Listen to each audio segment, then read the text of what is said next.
எல்லாருக்கும் வணக்கம். இன்னைக்கு நம்ம என்ன டாபிக் பார்க்க போறோம் அப்படின்னாக்கா, மெட்டீரியலை மேக்னடைசிங் ஃபீல்டு நம்ம பிளேஸ் பண்ணும்போது அந்த மெட்டீரியல் அந்த மேக்னடைசிங் ஃபீல்டுக்கு எப்படி ரெஸ்பான்ஸ் பண்ணுது அப்படிங்கிறத பேஸ் பண்ணி மெட்டீரியல்ஸ் என்ன பண்றாங்க, ஒரு 3 டைப்ஸாக கேட்டகரைஸ் பண்றாங்க.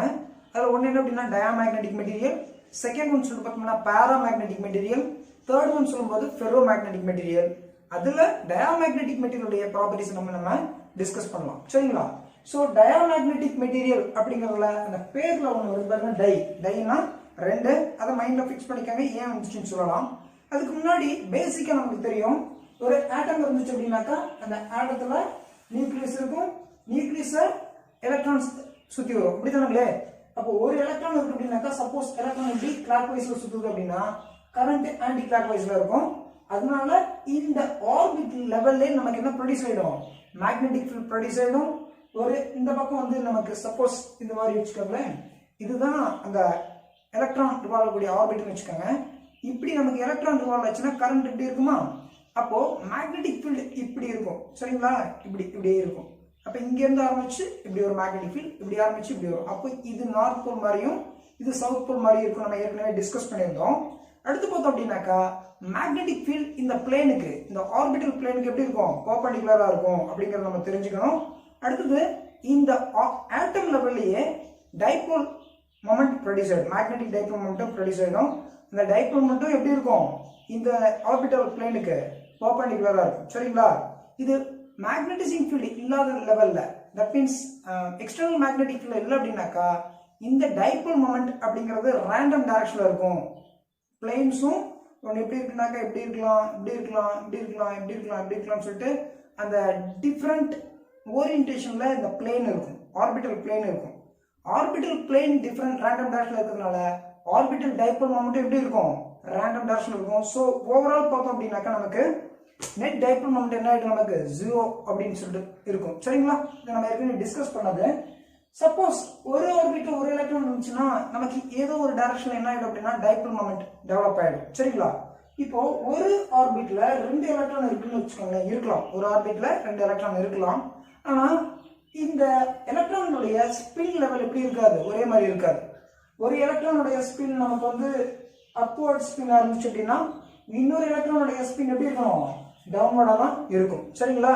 இந்த டயாமேக்னெட்டிக் மெட்டீரியல்ல இந்த மாதிரி 2 எலக்ட்ரான் எக்ஸிஸ்ட் ஆகிற மாதிரியான கண்டிஷன் இருக்கு. சரிங்களா? அப்ப இது பார்த்தா இது அப் ஸ்பின் எடுத்துக்கிட்டோம்னாக்க இது என்னது, டவுன் ஸ்பின் ஆகுதா? ஸோ அப்ப இந்த இடத்துல பாத்தீங்கன்னாக்கா net spin off this orbit என்ன ஆயிடும், நமக்கு 0 ஆயிடும். நெட் ஸ்பின் நமக்கு என்ன ஆயிடும், நெட் ஸ்பின் நமக்கு 0 ஆயிடும். சரிங்களா? நெட் ஸ்பின் 0 ஆச்சுன்னா இந்த ஆர்பிட்டல் லெவல்ல இருக்கக்கூடிய எலக்ட்ரான்களால நமக்கு என்ன ப்ரொடியூஸ் ஆகாது, மேக்னெட்டிக் டைபோல் மொமெண்ட் ப்ரொடியூஸ் ஆகாது. ஸோ தட் மீன்ஸ் இந்த இடத்துல என்ன சொல்லலாம் அப்படின்னா பிஎம் அளவு என்ன ஆயிடும், 0 ஆயிடும். நெட் டைபோல் மொமெண்ட் ஒரு ஆட்டம் லெவல்லையே இருக்காம போயிடும். காரணம் அந்த ஸ்பின்னிங் ஒன்னும் ஆப்போசிட்டா இருக்கு. அதனால நெட் ஸ்பின் நமக்கு 0 ஆயிடும். நெட் ஸ்பின் 0வா இருந்துச்சு அப்படின்னா net dipole moment of an orbit அப்படிங்கிறதும் என்ன ஆயிடும், ஆட்டம் லெவல்ல டைபோல் மொமெண்ட் இல்லாம போயிடும். சரிங்களா? ஒரு ஆட்டத்துக்கு டைபோல் மொமெண்ட் இல்லை அப்படின்னா அந்த ஆட்டம் இருக்கக்கூடிய அந்த என்டையர் ஆப்ஜெக்ட் முழுக்கும் என்ன இருக்காது, டைபோல் மொமெண்ட் இருக்காது. இதெல்லாம் எப்போ அப்படின்னாக்கா இந்த absence of external magnetic field. நம்ம மேக்னெட்டிக் ஃபீல்டு கொடுக்கறதுக்கு முன்னாடி இதுதான் கண்டிஷன். மெட்டீரியல் சப்போஸ் நம்ம எதை எடுத்துக்கலாம் அப்படின்னா பிஸ்மத், ஆன்டிமனி, காப்பர், வாட்டர், இந்த மாதிரியான பொருட்கள் எல்லாமே இந்த மாதிரியான ஸ்பின்னிங் அலைன்மெண்ட் இருக்க ஒரு மெட்டீரியல் தான். சரிங்களா? இப்போ நம்ம மேக்னெட்டிசிங் ஃபீல்டு என்ன பண்ணிருக்கோம், அப்ளை பண்றோம். மேக்னெட்டிசிங் ஃபீல்டு இப்படி அப்ளை பண்ணிருக்கோம்னு வச்சுக்கோங்களேன்.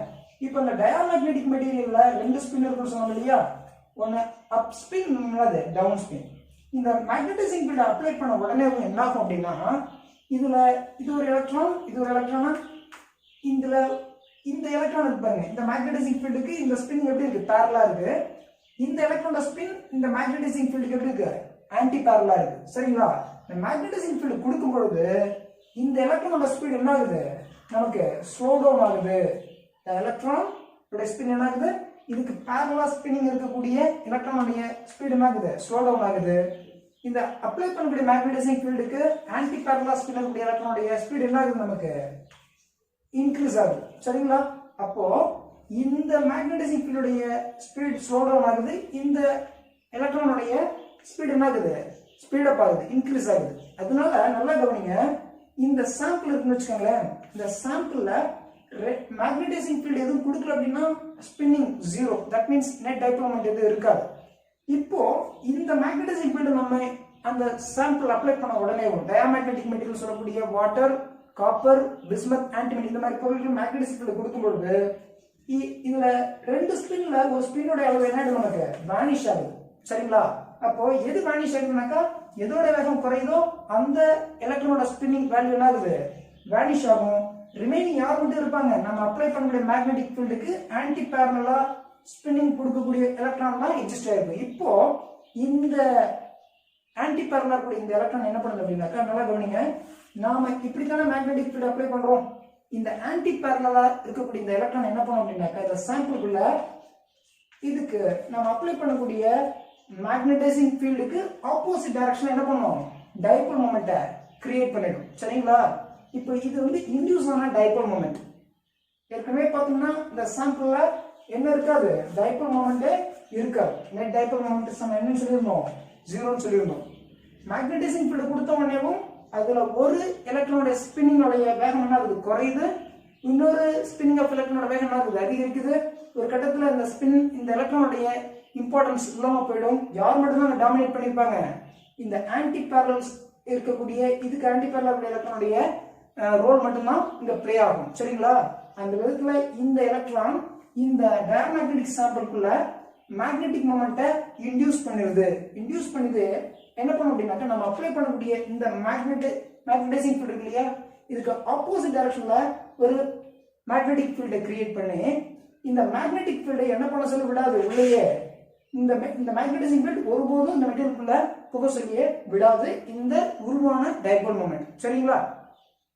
அதனாலதான் என்ன சொல்றாங்க அப்படின்னா, டயாமேக்னெட்டிக் மெட்டீரியல் எப்பவுமே நம்ம எவ்வளவு மேக்னடைசிங் ஃபீல்டு கொடுத்தாலும் என்ன ஆகிறது கிடையாது, மேக்னெட்டாவே ஆகிறது கிடையாது. இந்த இடத்துல நமக்கு ஒரு கிராஃப் பார்த்தீங்கன்னு வச்சுக்கோங்களேன், இந்த இடத்துல அது மேக்னடைஸ் ஆகிறதாகவும் நம்ம இந்த இடத்துல வச்சுக்கோம் அப்ளை பண்ணக்கூடிய மேக்னெட்டிக் ஃபீல்டு வச்சுட்டோம்னா இந்த இன்டென்சிட்டி ஆஃப் மேக்னடைசேஷன் என்ன ஆகிட்டே இருக்கும், குறைஞ்சிக்கிட்டே தான் இருக்கும். ஸோ டயாமேக்னெட்டிக் மெட்டீரியல் பொறுத்த வரைக்கும் நம்ம மேக்னடைசிங் ஃபீல்டோட அளவு அதிகரிக்க இன்டென்சிட்டி ஆஃப் மேக்னடைசேஷன் ஆகிட்டே இருக்கும், குறைஞ்சிக்கிட்டே தான் இருக்கும் அப்படிங்கிறத நம்ம தெரிஞ்சுக்கிறோம். சரிங்களா? இதனுடைய மியூ ஆர் ரிலேட்டிவ் பெர்மியபிலிட்டி அடுத்து பார்த்தோம்னாக்கா இந்த மேக்னெட்டிக் சசெப்டிபிலிட்டி வேல்யூஸ்லாம் ரொம்ப குறைவாக தான் இருக்கும். அடுத்து பார்த்தோம் அப்படின்னாக்கா யூனிஃபார்ம் மேக்னெட்டிக் ஃபீல்டுக்கு ஆப்போசிட் டைரக்ஷன்ல ஒரு ஃபீல்டு கிரியேட் பண்ணி இந்த அப்ளை பண்ணக்கூடிய மேக்னெட்டிக் ஃபீல்டு உள்ள புக விடாம பார்த்துக்கிற அதே லெவல்ல ஒரு நான் யூனிஃபார்ம் மேக்னெட்டிக் ஃபீல்டு வச்சுக்கோங்க. சப்போஸ் இதுதான் நான் யூனிஃபார்ம் மேக்னெட்டிக் ஃபீல்டு வச்சுக்கோங்க. இது நான் யூனிஃபார்ம் மேக்னெட்டிக் ஃபீல்டு. சப்போஸ் நான் ஒரு டயாமேக்னெட்டிக் மெட்டீரியல் இங்க வைக்கிறேன். சரிங்களா? மேக்னெட்டிக் ஃபீல்ட் நான் யூனிஃபார்ம் மேக்னெட்டிக் ஃபீல்ட். இந்த டயாமேக்னெட்டிக் மெட்டீரியல்னா இந்த நான் யூனிஃபார்ம் மேக்னெட்டிக் ஃபீல்ட் வைக்கும் பொழுது இந்த ரீஜன்ல நமக்கு மேக்னடைசிங் ஃபீல்டு இங்க இருக்கக்கூடிய மேக்னெட்டிக் ஃபீல்டோட அதிகமா இருக்குன்னு வச்சுக்கோங்களேன். இப்போ இந்த இடத்துல என்ன ஆகும், ஒரு டைபோல் மொமெண்ட் கிரியேட் ஆகுமா? இந்த டைபோல் மொமெண்ட் கிரியேட் ஆகும். நம்ம அப்ளை பண்ணக்கூடிய இந்த மேக்னடைசிங் ஃபீல்டு இந்த மெட்டீரியல்ல இன்டியூஸ் ஆன இந்த டைபோல் மொமெண்ட் கூட இன்டராக்ட் பண்ணும். இன்டராக்ட் பண்றது மூலமா இந்த எக்ஸ்டர்னலா அப்ளை பண்ண இந்த மேக்னடைசிங் ஃபீல்டு இந்த டயாமேக்னெட்டிக் மெட்டீரியல்ல ஒரு ஃபோர்ஸை கிரியேட் பண்ணி இந்த டயாமேக்னெட்டிக் மெட்டீரியல்ல இந்த ஸ்ட்ராங்கர் மேக்னெட்டிக் ஃபீல்டு இருக்கக்கூடிய இந்த ரீஜன்ல இருந்து வீக்கரா ஃபோர்ஸ் கொடுத்து தள்ளி விடு. இதுக்கு பேர் டயாமேக்னெட்டிக் ஆக்ஷன் சொல்லிட்டு சொல்லுவாங்க. சரிங்களா? இதுதான் நம்ம சொல்றோம். தேங்க்யூ.